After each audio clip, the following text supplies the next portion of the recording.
प्रयागराज की संगम नगरी में महाकुंभ का हिस्सा बनने के लिए अब साधु संतों का आना शुरू हो चुका है।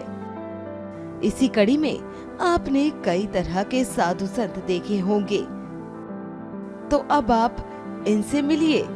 ये हैं ई रिक्शा बाबा।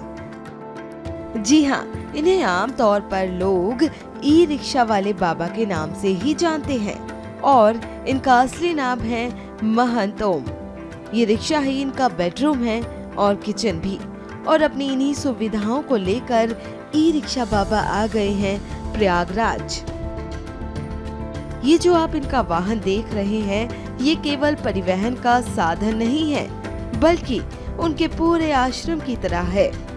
बाबा से बात करते हुए पता चला कि उन्हें दिल्ली से यहाँ आने में करीब 12 से 13 दिन लग गए।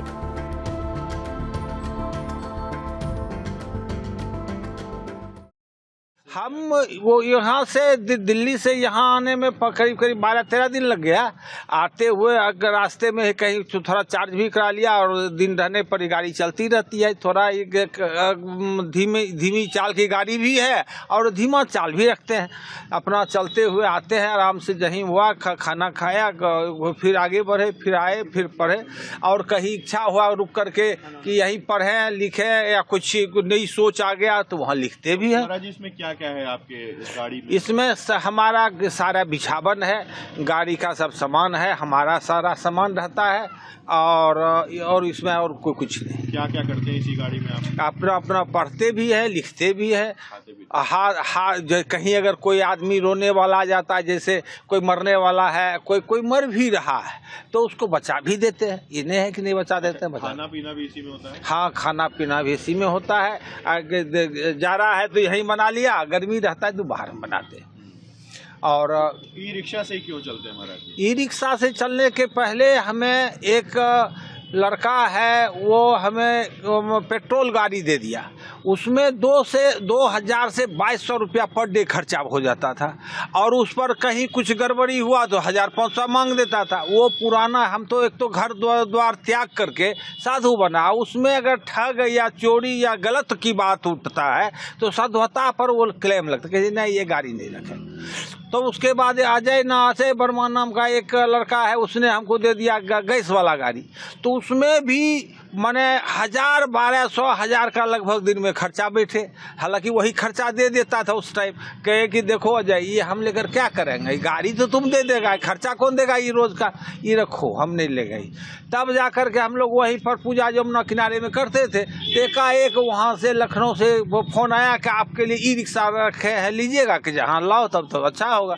वहीं गए, वही बना दिया। किसी ने प्लेट दान किया, किसी ने कुछ दान किया, और ई रिक्शा ये करके हम लोग करिए। हाँ, ये ठीक है, लेकिन इसमें क्या है, इसका 3 फीट चौड़ाई है। सोते कैसे हैं महाराज? इसमें भीतर लंबा है, हम जितना चाहिए हमें 6 फीट के लगभग हैं, तो इसमें 1 फीट बच ही जाता है। कोई सोने में एक आदमी कोई प्रॉब्लम नहीं है, 2 आदमी का जगह नहीं है। दिक्कत कोई अगर वैसे इमरजेंसी आ जाए तो दिक्कत हो जाता है, अन्यथा 1 आदमी में कोई प्रॉब्लम। दिनचर्या क्या होती है महाराज? हमारी दिनचर्या इसी पर खाना भी बनाया, पूजा भी किया, ध्यान किया, जहाँ रहते हैं वहाँ पर किया। जैसे यहाँ है तो गंगा में जाकर स्नान के जब हुआ गए, निकल के स्नान कर करके भगवान का ध्यान किया। यहाँ इस पर आकर के अपना रहे, पूजा किए, ध्यान कीजिए, यही ना होगा।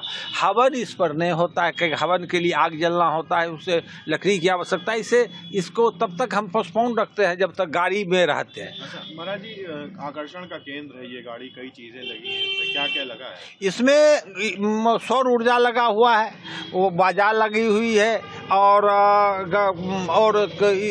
भीतर में अथी पंखा लगी हुई है, मच्छरदानी लगी रहती है। जो जैसा जब परिस्थिति है ऐसा काम। भजन से कोई संदेश भी देते हैं महाराज? भजन से संदेश ये देते हैं कि देखो, वह जनता को राम राज्य है क्या, मानव में दुख का कारण क्या है और कैसे मिट सकता है, इसी को मोटा मोटी दिखाते हैं और उसको ये एहसास कराते हैं। ये जाति तो कहीं जाति कहता है अरे जाति तो पुकारू नाम है। जैसे मान लीजिए कोई पुलिस है, उसको हम कह दें कि दूसरा नाम से पुकारें तो नहीं सुनेगा, वकील है तो हम कहें वकील साहब तो सुन लेगा। हम उसको पुलिस दी आइए तो नहीं सुनेगा। पुलिस को कहेंगे वकील साहब सुनिए तो नहीं सुनेगा। चाय वाले को कहेंगे चाय वाला तो सुन लेगा। पान वाले को तो पुकारू नाम है। वो तो हर जाति जो है वो कर्म का पुकारू नाम है। जाति तो मानव है, सबकी समस्या एक है, समस्या चाहे एक है, सबकी समस्या एक है। इसलिए ये और इसको जो बढ़ावा देता है तो बढ़ावा देना माने क्या, ठगने की प्रवृत्ति से बढ़ावा देता है। हाँ, ज्योतिष भी देखा है। जब मैंने पहले कुरान को पढ़ा, कुरान से मैंने कुरान पढ़ा तो उसमें मैंने समझा मैं सनातन में जन्म लिया। यह बहुत बड़ा खुशी मैंने अनुभव किया कि सनातन क्या चीज़ है, कितनी बड़ी आज़ादी है। और वो उसी में जाकर ज्योतिष का विरोध था, किसको छोड़ो, जो अल्लाह करेगा वो होगा, उसको मत देखो।